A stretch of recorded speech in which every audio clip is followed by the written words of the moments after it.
Hey mamas, and welcome to the Entering Motherhood podcast. This is your one-stop go-to place for getting you from feeling drained, exhausted, and unfulfilled in motherhood to feeling more energized, organized, and accomplished.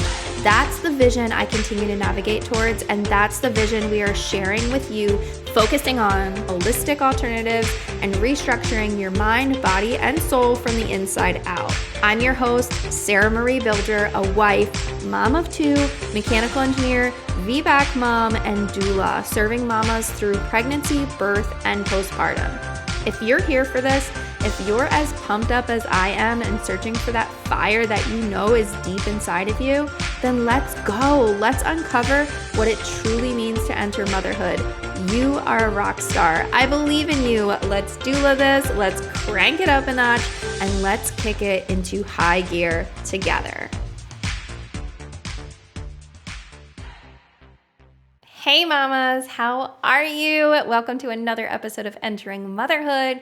I am just so excited to be here today and chat with you about some of the things that have really been occurring in my life recently and in talking with clients and other birth workers and just people around me about, what's going on in the birthing community and how we can really, be there for clients and be there for each other and be there just, as individuals and going through this experience and entering motherhood and really kind of just everything that it entails. And something that I've recently been talking about and has been coming up a lot is this word support and what support really means to you and what really goes into supporting individuals, what goes into being supported, and what really kind of goes on in that. And I had recently met up with some other moms and other birth workers and things like that. And we discussed this idea of support and what it kind of means to us and what it really sort of stands for. And honestly, I think it comes down to you as an individual and what that support is going to look like for you that really makes it all the difference. Yes, doulas are going to have, specific things that they commonly do for their clients, but I think what makes it really unique and individualized is you determining what that support looks like for you and what that means to you. And I think that's really awesome. I think, sometimes with our provider, they're seeing a lot of different people. They're kind of checking off of a list and they're going through standard appointments and questions and things like that. And they're not given the opportunity to have such a detailed, individualized approach to really give you that support. And so I think, when we're looking for support during pregnancy, birth, and postpartum, sometimes we have to look externally for that support. So maybe it is your partner, maybe it is a family member, maybe you are able to have people in your life that are able to be there for you in the ways that you are looking for. But also, maybe you're looking for that externally in the sense of hiring help and hiring individuals that are going to support you along your journey of entering motherhood. And so that support could look like a chiropractor, that support could look like a pelvic floor therapist, that support could look like a doula. And each of us play these different roles in really allowing you to have that individualized approach and to have the support that you're looking for and you're craving.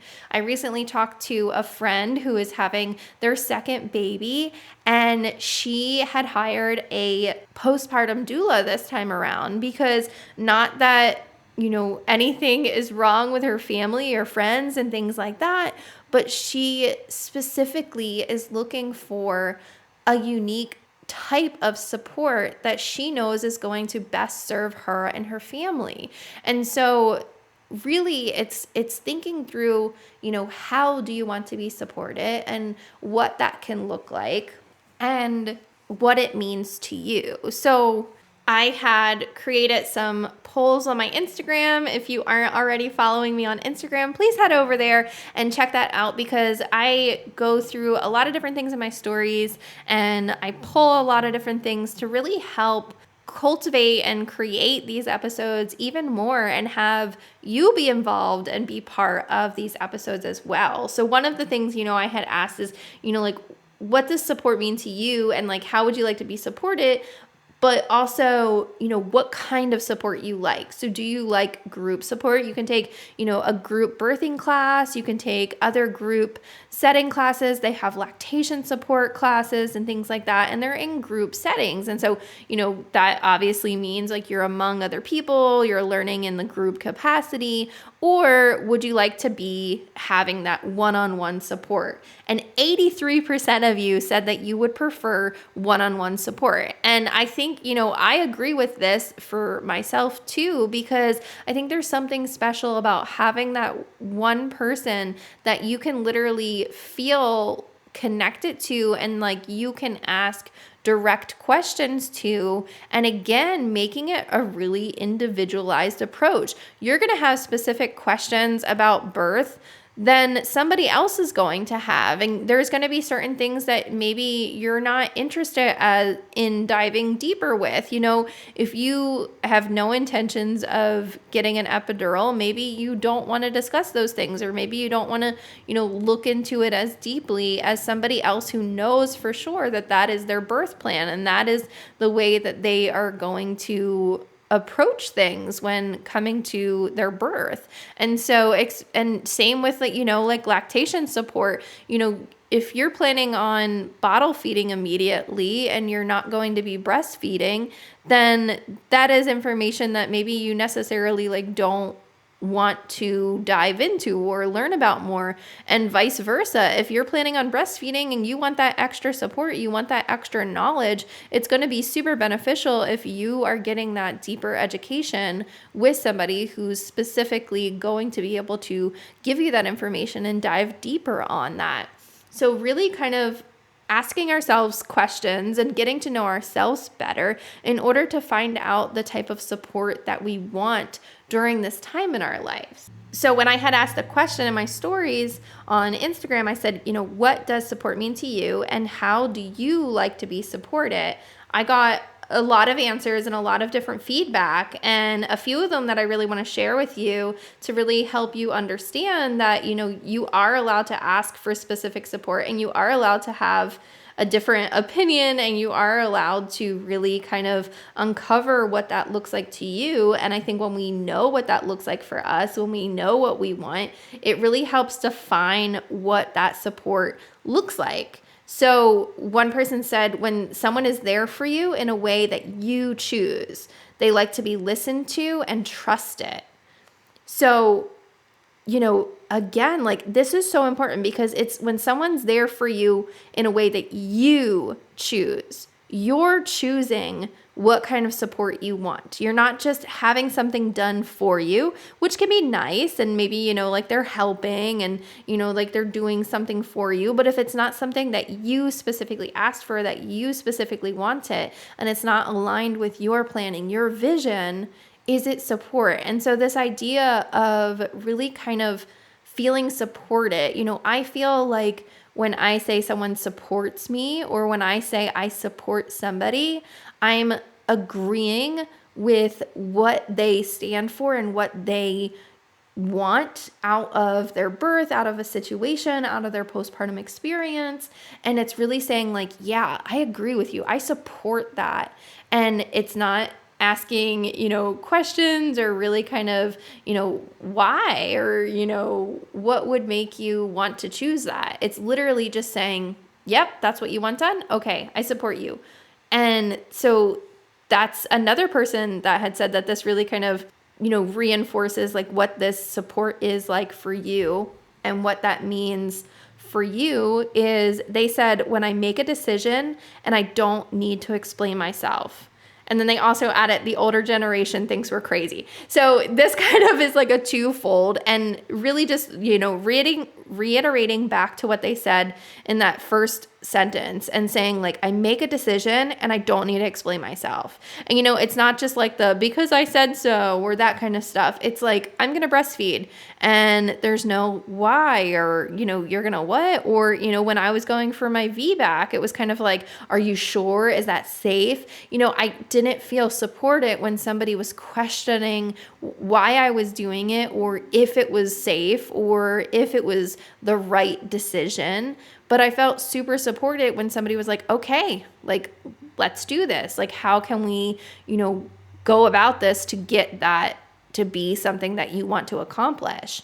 And then the older generation thinks we're crazy. I think this is always going to be a forever long thing. Even when my kids grow up, if they decide to have children or just in any decision, in their life, there's going to be things that because of my experience, because of things that I've been through, maybe I don't necessarily agree with them. And so it's hard to really support them in those things because it's something that I truthfully might be against. But I think, again, like finding that middle ground and finding a way to see their perspective and really come to a point of wanting to support them and wanting to give them that support. But it can be difficult when you're coming from somewhere different or, it's that, oh, we did it to you as you, like when you were a kid and you turned out fine. And those kind of comments can be,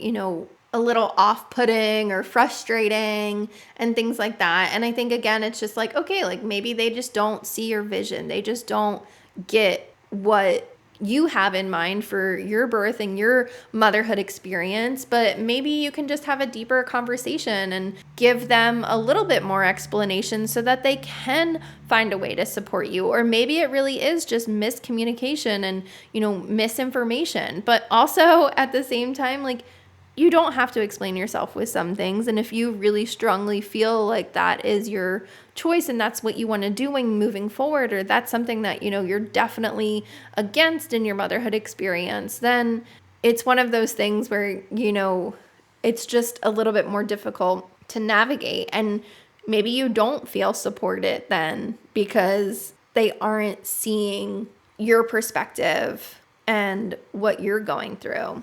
And then another person said, for someone to see what I really need and fill the gaps without having to ask. And so I think with this, it's a little bit deeper than that, but for someone to see what you like really need and to be able to fill those gaps, I think a conversation does need to occur before that. Or this is somebody that, knows you on a deeper level and they know what you already need without having to ask because they've had that experience with you and they've had those conversations with you. And so you're able to be supported in that way because you've already established that deeper connection and you've already established that level of communication that maybe nothing even needs to be said. They just immediately know. And this is something that I walk through with my clients. This is something that, like I have had to learn from personal experience that we need to communicate our needs and our wants before we actually get to that situation. And hopefully that person that is supporting us is able to remember these scenarios and to remember these ways of how we want to be supported when the moment comes. And so, something that I ask my clients is like, do you like physical touch? Like, would you want a massage? Do you want your feet massaged? Do you like words of affirmation? Do you want me to encourage you using different affirmations that maybe we've already previously discussed or talked about? Do you like, visual motivational tactics? Do you like to see something or, have like a physical representation of something that you can engage with to be more encouraged when things might get tougher? And what does that look like? And so understanding how somebody individually functions and thinks can be a really deep process. And that's something that is not able to be achieved from somebody that you're not establishing a relationship with, or when you're coming into the birthing environment, whether it's a hospital or a birthing center or something, if there are individuals there that necessarily don't know you or know your plan or know your wants and wishes and things like that, then they're not going to know how you like to be cared for. I think in general, we can, make assumptions about support and what somebody would like, and we can, treat others how you would like to be treated kind of, mindset and things like that. But to really truly feel supported, maybe we're the type of person that needs that individualized attention and needs that person that is going to remember who we are and what our wishes are. And maybe that is your partner, maybe that is that one person that is going to be able to give you those hip squeezes or give you that water or whatever your favorite drink is or favorite snack is, or be able to read your signs or see like, oh, wow, like she seems not herself, or be able to pick up on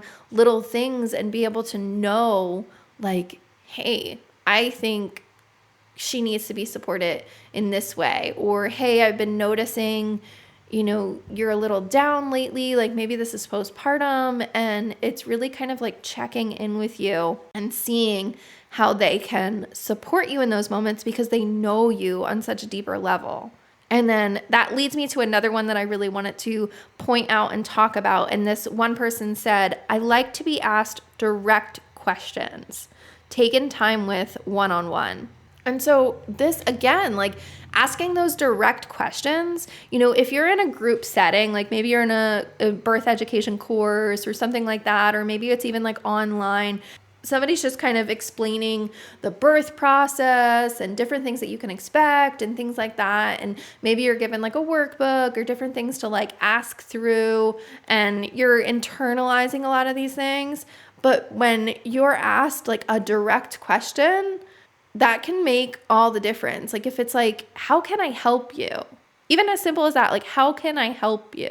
And when you're able to really ask yourself those things and then be able to have that conversation, like maybe sometimes you don't know. Maybe, you're having a difficult time postpartum, or, you're even just still pregnant and you're really kind of scared about something, or, worried about another thing, or you have a lot of questions surrounding a specific topic and you just don't even know what you don't know, and you don't know what to ask. And so when you have somebody that can actually like talk through that, like, okay, like, why are you scared about that? What about that specifically do you feel like you need to know more about to not be afraid of it? Or let's see like why you might be afraid of that. Is there something in your past that has happened that may lead you to be afraid of a hospital setting? Have you only been to a hospital because of ill family members or major surgery? What is your association with the hospital that is really causing you this level of fear? Why do you want to have a water birth? Like really kind of like layering in those direct questions can feel very supportive, because it means like somebody cares about you enough to be asking these direct individualized questions, and they're taking the time to help you talk through it so that you're not having that internal monologue, and that you're actually having a deep discussion about all of these things that are coming up during pregnancy and will occur during birth and into postpartum. And so I think it's really layers and layers of how we can be supported and what we can do to better support ourselves, and how we can communicate that with the people around us so that it's actually being executed and it's actually happening for us. Because again, like if we're just internalizing these things and we're not speaking out about where we need support or what we think we might want or need or like, then sometimes people just don't know. Like I said, like if you have that deeper connection if you have somebody that knows you very well. Like maybe they're going to be able to recognize like, hey, you're not really, feeling like yourself or looking like yourself or acting like yourself. And so they can kind of like be more direct with you in that sense. But a lot of the times, like, we aren't able to know. Even close friends might be struggling with something or going through something. You might be that person that's going through this. And if you're not communicating with people around you or saying like, hey, I think I might need help, or, I really would like to be supported in this way because what you're doing is great, but I really think this could better serve me. So I really want to try this, or I really want to do this instead. And that can be a difficult conversation a lot of the times, or it can be surprisingly comforting to know that you can get this support and it is around you. And so I think support can look different for all of us. And I think it's one of those things that we can really just take time to be more intentional about it, get a little bit deeper, have those deeper conversations, and have those moments of really kind of sitting with ourselves and saying like, what makes me feel good? How would I like to be supported? How can people in my life support me? And how can all of those things work together to make my motherhood experience more enjoyable? How can we use those things to bring more joy into our life? And, I do feel like when we're truly supported, when we feel like we're supported, it allows us to feel more empowered and really feel like we can take on different levels of any experience. And when we feel like there's somebody on our side rooting for us, truly there for us, it gives us such a boost of confidence, and it can really elevate any outcome. So I encourage you to take some time this week to really just sort of go through what it means to be supported and what that looks like for you. And are you doing those things, or are there little things that you can do to bring more support into your lifestyle? So I hope you enjoyed this episode. I'm really excited to be talking more about this. Like I said, go over to Instagram, follow me there, get into my stories, DM me, whatever it might be, and let me know like what you want to talk about, what deeper conversations you want to have, and how we can really be having these more intentional conversations about motherhood and life, and diving deeper into who we are and what makes us us and how we function, and different parts of our story and background. And I'm so excited for what's to come with this podcast, and I'm so excited to continue to just dive deeper and go through all of these topics with you. So if you aren't already, subscribe to the podcast and stick around, because we already have well over 160 episodes that you can go back to and listen to and look into, but there are more and more episodes to come. So thank you for being here. See you later, mamas. Thank you, mamas, so much for listening. Remember, you are a rock star. I believe in you. Let's doula this. Let's crank it up a notch, and let's kick it into high gear together. Hit that subscribe button, share this episode with a friend, message me, email me, call me, beat me. You know how to reach me. We're doing this, mamas. I am so excited to catch you here next week. This is your one-stop go-to place for helping you find the resources you need to make the best choices for you and your family during pregnancy, birth, and most importantly, postpartum. See you later, mamas.